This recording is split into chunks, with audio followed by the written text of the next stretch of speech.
wax kasta ilaahay rasuulkiisa ka hormarinaysa wax kasta ilaahay iyo rasuulkiisa ka hormarinaysa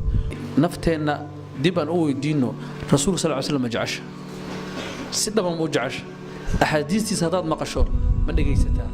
ma ku cabal fashaa sidiridiisa maraadiisa marka nabi sallallahu alayhi wasallam maqasho ku salisa al-bakhilu man dhukirtu indahu falam yusalli alayhi bakhilka waxa weeye waa midka inta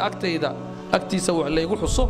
oo marka iga bakhiira inuu uga saliyo sallu alayhi allahumma salli wa sallim alayhi marka hadii jeer waxa la rabaa marka nabiga jaceelkiisa iyo ilaahay subhanahu wa ta'ala jaceelkiisa wax iska iimaanaya ma aha oo hal muhaadaraad ku maqashay ma noqonayso laakiin waa wax la rabo cilmigeedii iyo amalkeedii iyo tadbiiqeedii inaad samaysid oo sunnadii rasuulka sallallahu alayhi wasallam ka muuqato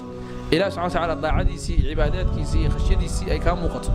waxaana ugu muhiimsan waxa weeye qofka inuu waxa weeye ihsaan u la yimaado oo ah an ta'budu allaha ka'annaka taraah fa in lam takun taraahu fa innahu yaraak qofka inuu ilaahay subhanahu wa ta'ala u caabudo sidii isagu arkayo kale hadaadan adigu ilaahay arkaynin maxaa isaga ku arkaya marka saasa marka kamaru taqwa qofku inuu ilaahay subhanahu wa ta'ala hadii la joogo iyo hadii laga maqan yahayba inuu ilaahay subhanahu wa ta'ala si isku mid ah inuu uga baqo waxa kale oo kamida an astaghfirullaha dawman wa atbi'u as-sayyi'ata al-hasanata litamhuha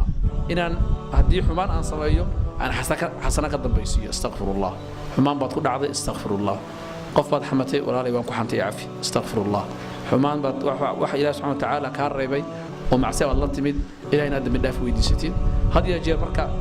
xumaanta waxa tirtiraysa xasanaadka tirtiraya